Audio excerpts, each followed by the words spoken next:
Hi, thanks so much for joining me. I'm excited to talk with you about new beginnings, which may surprise you that we're talking about that now at this point in the year, and what are the implications for our personal business plans.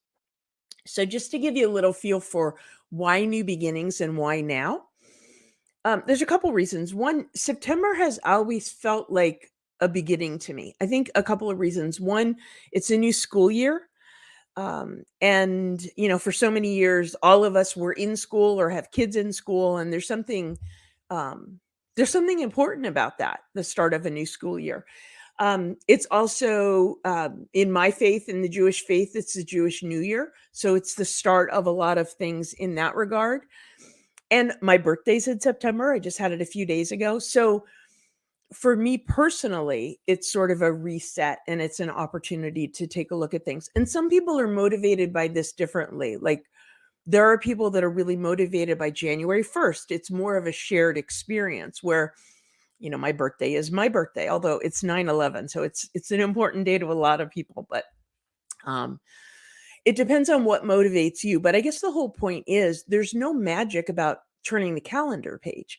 Just because it's January 1st doesn't mean it's time to hit the starting line and go on your development plan. And just because it's any of the other 364 or 365, if it's leap year, days of the year, doesn't mean it's time to stop. So better to do it now than not to do it. And I think September's a really good time for a reset. So that's all the setup for that, why we're doing it now. The other aspect of it is, why are we talking about a business plan? I'm an executive coach. I help people with their development. I help people accomplish their career goals and achieve their goals in general. So why am I talking about a business plan? Because a development plan and a business plan are actually not that different. And you can think about it in this case as you are the business, your own goals, your own development needs, the things you want to accomplish.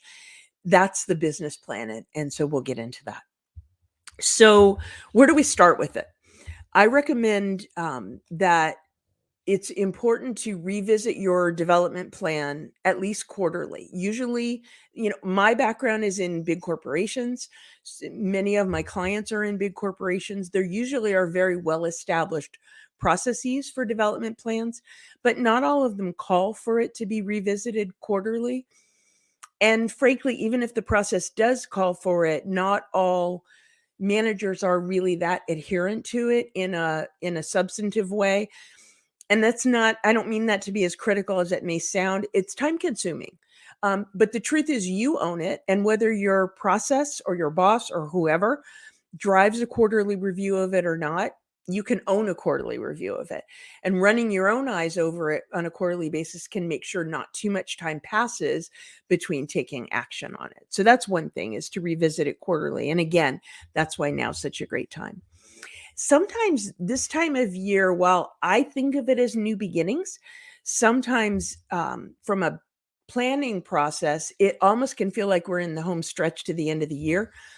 So much of the corporate focus is towards planning for next year already. In some ways, it can feel like you're already there.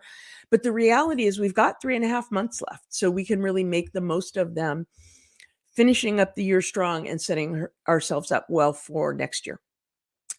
And kind of blowing the dust off a development plan for the fourth quarter can inject some energy into a lot of other things for the fourth quarter too. So a lot of reasons to go for it. As I mentioned, I have a lot of years of corporate experience doing development plans, and it's one of the things that led me to the approach that I take with clients on their development plans, very similar to business planning. And you'll see what I mean about that in just a moment. It isn't always intuitive that a development plan and a business plan are that much alike, but I think they're more alike than you may think. So where do we start? Start by taking a look at the plan that you crafted at the beginning of this year. And it's okay if you don't remember what's in it, and it's even okay if you never did it. Like, better to do it today, better to dust it off and get it going today than not to do it. No problem. Nobody's going to know. So take a look at it, review it, and ask yourself a few questions and answer them honestly, because you're only talking to yourself. So the first question I would say is, have you implemented the plan? If you have, really do a gut check on whether the results are what you wanted. And that doesn't necessarily mean were you successful or were you not, but was the action plan that you selected to accomplish something the right one? Because you may need to build something else in. So that's the first sort of step is, have you implemented the plan? If you did it deliver what you thought it would? But if it didn't, or if you haven't implemented the plan rather, take a look at what got in your way. This is really important because it's really easy to say, "Oh, I didn't do it. I'm going to do it." Okay, that's good intention, but what's more important really, or what's more meaningful or can have more traction, is if you take a good look at what got in your way so that you can anticipate that it might get in your way again, and you can plan for how you're gonna get around it. So really ask yourself what got in the way. It wasn't just, "I didn't think about it." Well, you know what? It might have been. And if it was, there's still some actions that you can take and some things that you can do to make sure that that doesn't happen going forward. So you just learn from it and figure out how you're going to plan around it. Another important question to ask yourself as you review the plan is the goal still motivating to you? And here I recommend you pay really close attention to how you feel. This is not about thinking it through objectively. This is about, how do you feel? How are you reacting to the thought of this goal? Because very often that kind of a gut check and how you feel can tell you a huge amount about your motivation and your commitment to it. And be willing to acknowledge that there may be another goal that's more motivating. Things may have changed since you developed the plan. You may have changed, your company may have changed, something about your market may have changed. And it's really okay to take a look at that and say, wait a minute, I think maybe I need to be working towards something different at this point. So, you know, if you've done those things, if you've sort of passed it through those checks and the plan still feels right and you've implemented on it, at least to some degree, then you have a really good foundation from which to build. But if that's not the case, you may be starting over. That's okay too. Either way, think about your personal business plan the way you do other business plans. And really, where that starts is with your goal or objectives. And as with any objective, the more specific you can be about what it is you want to accomplish and by when, the more clear it can be what the development plan would be. So for you, those goals and objectives might be um, mastery or certain accomplishments within your current role. Or it might be a new role or a new level that you're seeking to attain. So, whatever that is, you identify your goals and objectives. And then the next steps, and this is where it's so much like business planning, is what are the strategic imperatives? Meaning, what are the things you have to accomplish in order to achieve that goal? And if you flip it the other way, if you do accomplish those things, you are highly likely to achieve the goal. So it kind of passes the pressure test both ways. You don't want huge numbers of strategic imperatives because at its essence, these are the things that must happen. If there's too many of them that must happen, you really have to look closely at the timeline for the goal because it may not be achievable in 6 months or a year. It may just take more time, and then you just have to build it out in a little bit more of a sequential fashion. So you really want to pressure test those strategic imperatives, the things that must happen, that you must make happen. And then the next step is that each of those strategic imperatives gets an action plan behind it. So that involves specific steps. And, one example of that is, say you decide that whatever your goal is, one of the things you must make happen to achieve that goal is getting a certification. So the action plan around that isn't just get the certification. No, an action plan is literally, what are the steps that I need to take? So the first step might be look into what certification programs are available and research which one would be the best fit for you. The next step might be to see if your company will pay for it and get sponsorship for that. So there are often some very specific steps to take. And the reason that it's good to break it down that way is it feels so much more achievable. If you see your action step is get that certification, the next thought may be, oh my God, I don't know where to start. I'm going to think about this later. Whereas if you really do break it down into next steps of find out what programs there are, decide which ones you want, and see if your company will sponsor you, that feels much more measurable, much more measured in terms of taking steps forward.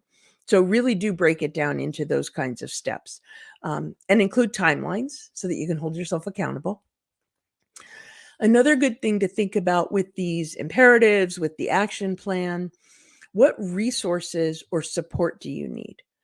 And that's important because, sometimes there's equipment, there's materials, there's a book, there's who knows what.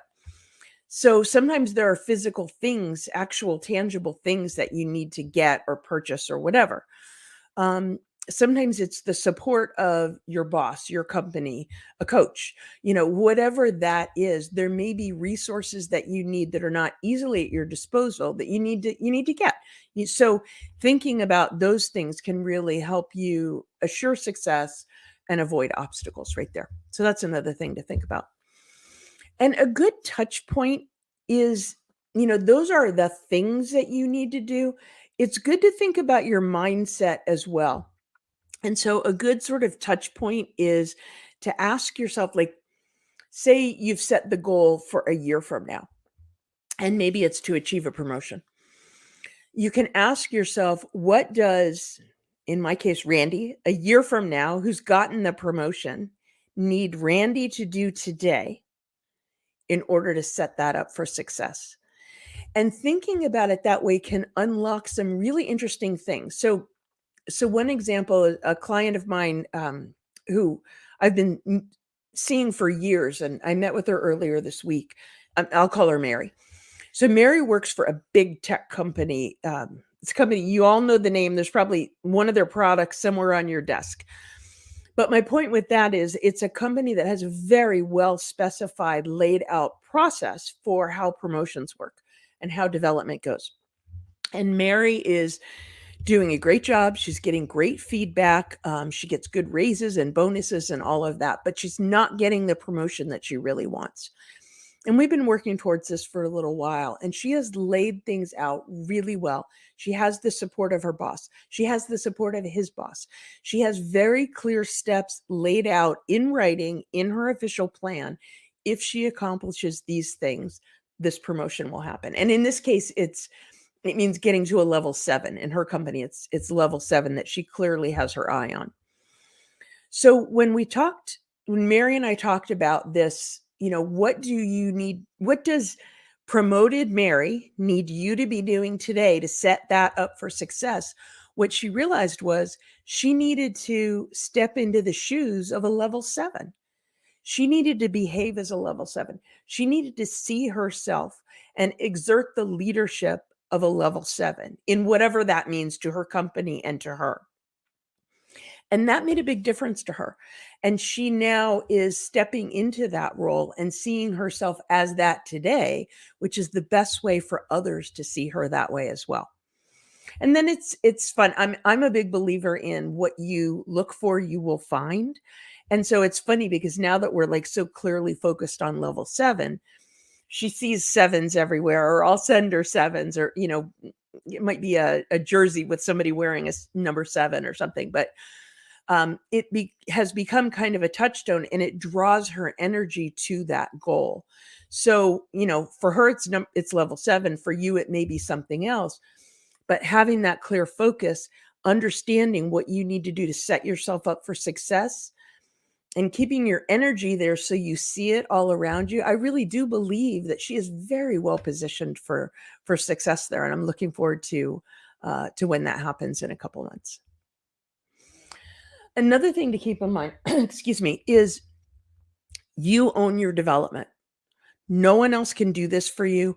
No one else can make it a priority for you. Hopefully you have people around you, your boss, your company, whoever that is, that's supportive of it and helps enable it for you. But the truth is you have to do it for yourself. But it is okay to ask for help. And that might be from your boss. It might be from a mentor. It might be from colleague or former colleague. Maybe it's from a spouse or a partner that, has a good perspective on who you are and what you need. So ask for that help. And another thing that can help is a coach. And it's interesting because when I come here and I talk to you, I hold myself back from advocating for coaching. And I thought a lot about why is that? And I think the reason that I do that is because it feels self-serving, or I'm concerned you might think it's self-serving because I'm a coach. That's my business. But when I did some soul searching on that, I actually realized it's the opposite of that. It's not me advocating coaching because that's my business. I am a coach because I know what coaching can do. I know what a difference it made for my own corporate career, and I see the transformations that my clients go through in the work that they do with me. And so if I don't advocate for coaching, I'm doing you a disservice. So I'm putting you on notice. I'm putting myself on notice that I'm not holding back on that anymore. I know it can help and I know it can make a difference. And consider adding a coach to the team. And if it's something that appeals to you that you think may make a difference, feel free to sign up for one of my discovery sessions. There's no obligation beyond 30 to 45 minutes of our time. And, we can explore what it's about. So that's enough of that. Now let me get back to my message. When I was preparing my thoughts for this over the last week or so, I socialized the topic a little bit and talked to some people to find out what questions they might have. And so I want to serve up a couple of these because this is a good example of what I said about anticipating, thinking about what got in your way and anticipating how you may handle it. And so by me sharing with you the questions that others have had, it actually can help you do just that, can help you avoid some of the barriers. So the first one is pretty basic, and it may have different flavors for different ones of you, but at the essence of it is, I don't have time for this. I have so many clients that are in meetings 8 to 5 every day. They hardly have time to think, how are they going to make time for their own development? Well, I'll tell you, that's totally real, especially in this day and age of remote or hybrid working relationships. Some of my clients are in front of their screen every day from 8 to 5, back to back in meetings, and it's exhausting. But even the clients that put themselves into that category never miss our sessions. Every other week, they make the commitment to themselves and they show up for their coaching session. And the reason is they know they deserve it. It's the same thing for your development plan. So I know you may feel like you don't have time to do it, and I would say you don't have time not to do it. Another way to think about it is, what would you tell your team? If somebody on your team that you believed in, that you knew had high potential, that was really valuable to you on the team, came to you and said, I haven't thought about my development for a while because I just don't have time, what would you say to them? My guess is you would tell them that they need to make themselves a priority. And what can you do to support them to make that time? So say the same thing to yourself. You deserve it just as much as they do. You just have to make time. You have to choose to do it. One thing that may make it easier, sometimes you can look for ways to integrate your development and your work. And what I mean by that is taking on projects that benefit the business. It's not just about you. It's something that's actually good for your output. It's good for your deliverable. So that might mean for one of your team members, you bring them in on a project that is good for their development and maybe takes a little bit of the load off your plate. So that's good for their development. Likewise, you going upstream. I mean, unless you're the CEO, there is somebody above you that could use help with some of their projects that would be developmental for you. So, that's just one example of how you can integrate the development and the actual work output. Another question that I got was, what do I do when I'm not getting a whole lot of support around my development plan? Everyone around me is so busy. Nobody's really talking about it. I'm not sure my boss is really into it, which may mean they're not into the process or they're not into supporting you. Who knows? What do you do then? the bottom line is you have to take ownership of it. Um, Nobody can do your career development for you. It's on you. It's great when you have the support of those around you. But if you don't let it stop you. Give your boss something to react to. Take it to them. Take your ideas to them. Take the progress that you think you've made over the year to them and get their feedback on it. Make it easy for them to engage, because we got to understand that they do have as much as you have on your plate, they have at least as much. So you got to make it easy for them to engage, but in a graceful way. Don't take no for an answer. Own it. Take it to them, ask for what you need. If there's something you need from them, if you need their feedback, if you need support for a specific resource, or you need some of their time, make a specific request for what it is you want. Not only does that clarity help them, it makes it easier. It helps you and it helps them, but it makes it easier for them to give you what you need when you make a clear request. Look, in the ideal world, somebody else would be bringing that to you, but we're all big people. We're all leaders. Sometimes you have to take the bull by the horns, if you will, and lead this process a little bit. So if somebody else isn't as engaged or supportive of your plan, just don't let it stop you. Another question that I got, and I don't know how many of you relate to this, but I did at one point in my career, and I have a lot of clients that bring this up. I'm not really sure what I want anymore. I've been working towards a certain goal. I'm not sure if it still fits. The world has changed, our company has changed or whatever. I'm not really sure what I want anymore. And sometimes that can feel like a really risky thing to talk to anybody about, because it may feel like you may worry that someone thinks you're not as committed anymore or whatever. And that may not be the case. I would say on this one, the first thing to do is a bit of soul searching to try and figure out what this is. You may want to get a little more clear on what the issue is before you bring it to somebody else. Um, and the approach that I take with clients when they come to me with this, which happens a lot, is to take a look at who you are today. Because the person that you were when you set that original goal may be very different. Things have changed. So it's a good opportunity to take a look at, what are your values today? How well are you prioritizing them? Where are the gaps?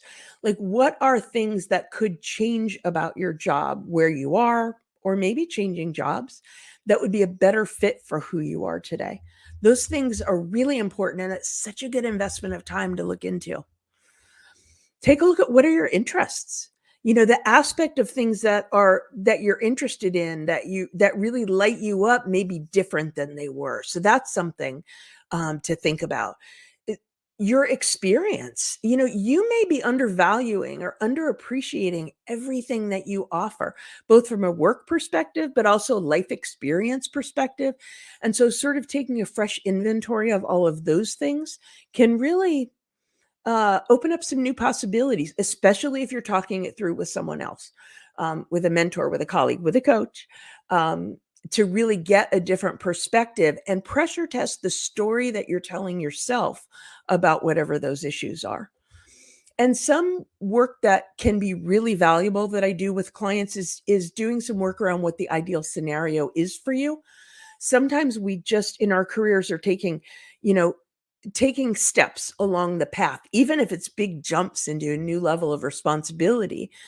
But it may be uh, putting yourself into the box that's available rather than doing some dreaming around what would really be ideal for you. And I don't mean to suggest that where this always leads is making a job change. It doesn't. Sometimes the shifts are easier than you think and right where you are. Sometimes they are bigger. It led me to go from a very successful, very satisfying corporate career to running my own business. Most changes are not that drastic, but the point is, it will give you a better idea of what will light you up at this point in your life, so that you can create it for yourself. In the end, that's what this is all about. Okay, so let me see what other questions that I may have missed. Oh, this one's important. I've been working my plan, but I haven't seen the results. I haven't gotten the promotion. Like, what should I do now? And this one can be really hard because the answers may be tough. What I would say first is, like, this one involves looking outward and looking inward. Actually, many of them do. But the looking outward part first. Has something changed about the opportunity being available to you? Has something changed about your company? Has something changed about the market? Has something changed about your company's integrating and there's a talent pool that needs to be accommodated that wasn't available before? Like, it may be some systemic or structural things that are totally out of your control. Good to recognize what they are because they have implications for you, but it's very different than if you're looking inward and saying, like, I need some candid feedback here. I'm seeing that I've done these things on my development plan. I think the impact has been this, but maybe others aren't seeing it that way. You know, maybe there's something that you need to hear that nobody's telling you. And sometimes that feedback doesn't feel good. But I absolutely believe that you are better off knowing what you're dealing with than not knowing. And whatever the answer is, you can put a plan together that works for you. You take ownership of it and you move forward in a way that works for you. So sometimes takes a bold move of asking for that candid feedback and even bringing it to your boss in a way of, look, here's what I see. I see that this is my development plan. I've been doing XYZ. I've delivered on it in this way, but I haven't seen the results. I need you to tell me, is there something I'm not seeing? I need you to tell me what else I need to do. And it's in that frank conversation that you'll know where you stand and you'll know what you can do about it. Not always easy, but really, really important conversation. Then what happens is you do some soul searching on, what does it mean for you? Um, do you want to stay in that situation? Do you want to keep going for it? Do you want to find a way to be okay right where you are? Or do you need to make a bigger change? And only you can make that decision for yourself. Then the last question that I got, and you may have others, but the last question that I got was, like, I'm clear on my goal. I just don't really know how to craft the action plan. I don't know what I should be doing to get there. And there's some very clear steps you can take on that too. What I would say is, ask, what are the things you need to make happen for this goal to happen? So similar to what I was talking about before with your business planning going forward, like the imperatives, if you will. What are the things that have to happen for you to achieve that goal? And then once pressure test that, does it really need to happen? Is this something I really should be putting my energy against? Can you succeed without it? Because then maybe you can prioritize that energy elsewhere. But if it makes the list of something that's got to happen, then it gets an action plan against it, just like we were talking about before. What are the specific steps that you need to take? When are you going to take them? What resources or support do you need to succeed in that area? It's that same sort of action planning step. And one of the reasons, again, this may feel daunting is if your actions are too big, if it's really a sort of an outcome, like get this certification, as opposed to my action plan is find out about the certification, get sponsorship for the certification, to use that same example again. So if the action plan is feeling intimidating, it may be that you really have an outcome plan rather than a specific action plan. And you can break that down a little bit. And again, talking it through with somebody is a really good way to do it. You may have a colleague that's in a similar kind of situation, and you can sort of partner up and help each other with thinking it through and holding each other accountable and that kind of thing. The resources that you need is another really important point. And then what I touched on before about partnering up for accountability is really important here. And so what I would say is part of your action plan should be plan how you're going to hold yourself accountable. And this is personal. What works for me may not work for you. I see it across right now. I have 16 active clients. What works for 3 of them doesn't work for the other 4. Some of them are similar, but it's very personal what will work for you. So a great way to start is what has worked for you in the past. to hold yourself accountable. And it could be some really simple things. It could be identify what those action plans are and put them in your calendar. If you use your calendar, it's right there in front of you on that day. Um, Sometimes it could be if you have admin support, engaging them to help hold you accountable for calendar items or whatever that is. One of the things that works for some of my clients is, those of you that work on teams, if you have planning session or something with teams, you very often will take the whole team off site and do some roll up your sleeves brainstorming. There may be exercises that you go through to try and get to the answers that you want to get to. Those sessions are great. Well, plan some off-site time for yourself. You may want to schedule out 2 hours a month or whatever that looks like for you, and change the scenery and change the subject and think about whatever um, you know, your plan is, and have you accomplished what you need to, and check in on that accountability and what do you need to do to reset if you haven't accomplished what you need to. So thinking about that sort of offsite time with yourself may help. In fact, I have something planned for my own business offsite coming up along those lines. And then getting support from stakeholders is a great way to hold yourself accountable. So that could be a partnership. That could be talking to your boss or a colleague about, I want to check in with you um, on these issues on this time interval kind of thing. Very often what I talk with my clients about is, how can I help you hold yourself accountable? And we'll come up with some specific steps. What else can I do to support you? I have some clients that just want to check in with me on their progress, and then I get to tell them how wonderful they are and celebrate with them, or help them do a mid-course correction if that's what's called for. So think about what has worked for you in the past and put that accountability in place so that the next time you think about your development plan, your answer is something other than, I wonder what's in that. So another thing to think about is how you're going to celebrate when you've achieved it. Because if you put all this work into it, the milestones are worth celebrating, and the goal for sure is worth celebrating. So it's another thing to plan for. And the thought that I will leave you with about all of this is, don't worry about getting it perfect. Just get it going. Motion is way more important than perfection. So just keep moving, and you can correct it as you go along. So I hope this has been stimulating for you and thought-provoking for you. If you have additional questions that I didn't cover, feel free to drop me a DM or send me an email. I'm always happy to engage on that. And if you want to talk more, sign up for one of my discovery sessions, and we can explore, what coaching is and isn't, if we're a fit to work together. And again, no obligation beyond about 30 to 45 minutes of our time. I promise we'll both get something out of it. So thanks for being here. Thanks for engaging. I look forward to seeing you next time.